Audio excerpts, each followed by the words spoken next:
हमने पिछली वीडियो में इसका कॉन्सेप्ट देखा, अब देखते हैं इसको इम्प्लीमेंट कैसे कर सकते हैं कि हमें कुछ ऐसा बनाना है कि उसको उसके थ्रू हम सिर्फ एक ही ऑब्जेक्ट क्रिएट कर पाएँ।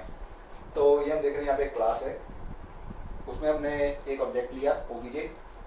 ऑफ कोर्स क्योंकि हम चाहते हैं कि एक ही क्रिएट हो तो हमने इसको स्टैटिक रख दिया कि एक ही इंस्टेंस क्रिएट होना चाहिए। तो ये वाला ऑब्जेक्ट हमारा रिटर्न होगा और ये टाइप क्या है इसका, सिंगलटन, ये इसी का ऑब्जेक्ट है।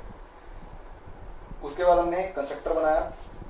अब यहाँ पे ध्यान रखने वाली चीज़ ये है कि दोनों कंस्ट्रक्टर और इस ऑब्जेक्ट को हमने प्राइवेट रखा है। उसका रीज़न ये है कि ऑब्जेक्ट को हम नहीं चाहते कि पब्लिकली एक्सेस हो पाए, क्योंकि हमने इसको स्टैटिक भी रखा है, क्योंकि हम एक ही इंस्टेंस चाहते हैं।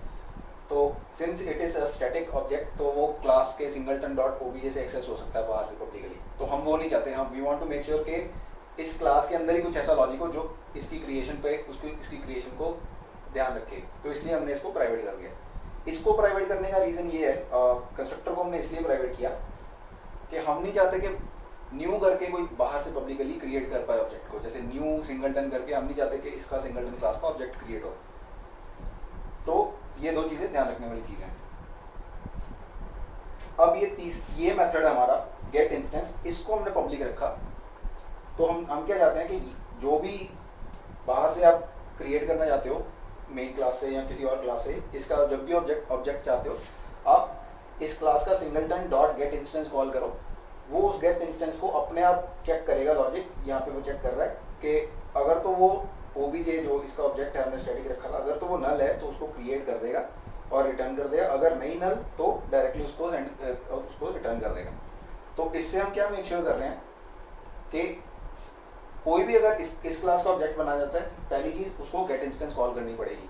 और गेट इंस्टेंस में हमने लॉजिक लगा दिया है कि अगर तो ऑब्जेक्ट नल है, पहले से नहीं बना हुआ, तो ऑलरेडी जो बना हुआ ऑब्जेक्ट है वो रिटर्न कर दे। यही हमने देखा था पिछले एग्जाम्पल में, पिछले जो रन टाइम वाले एग्जाम्पल में।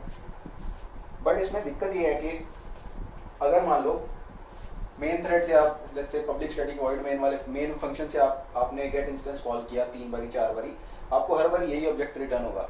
बट ये कोड तब फट जाएगा जब आपको मान लो 2 थ्रेड्स हैं और दोनों थ्रेड ये मेथड को कॉल करती हैं।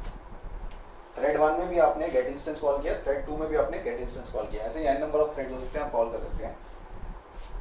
तो मल्टीपल थ्रेड्स अगर ये गेट इंस्टेंस को कॉल करेगी, ये कोड फटेगा क्यों कि मान लो थ्रेड 1 ने ये वाली लाइन पे आके एग्जीक्यूट कर रहा था OBJ equal to null check करना है, तो उसने थ्रेड 1 ने अपने रजिस्टर में लोड कर ली ओबीजे की वैल्यू, और साइमल्टेनियसली क्योंकि पैरेलली चल रहे हैं थ्रेड 2 ने भी ओबीजे की वैल्यू नल अपने रजिस्टर में लोड कर ली।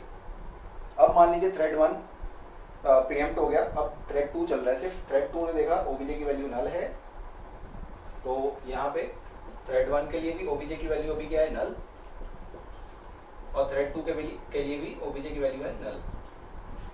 अब थ्रेड 2 ने क्या किया, थ्रेड 2 मान लो प्रीएम्प्ट हो गया, थ्रेड 1 ने ओबीजे नल क्योंकि नल था क्रिएट करके रिटर्न कर दिया।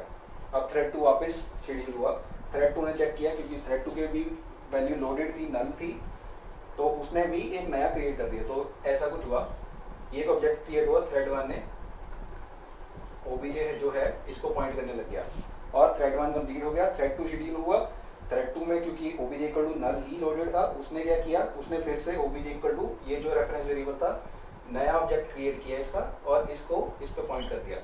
तो ये वायलेट हो गया जो हम चाहते थे कि बार बार ऑब्जेक्ट ना क्रिएट हो। हालांकि रेफरेंस वेरिएबल उसी को पॉइंट कर रहा है, मतलब रेफरेंस वेरिएबल उस ऑब्जेक्ट को नए वाले को पॉइंट कर रहा है, बट ऑब्जेक्ट्स यहाँ पे 2 बन गए। तो नेक्स्ट वीडियो में देखते हैं कि इसको कोड को कैसे फिक्स करेंगे।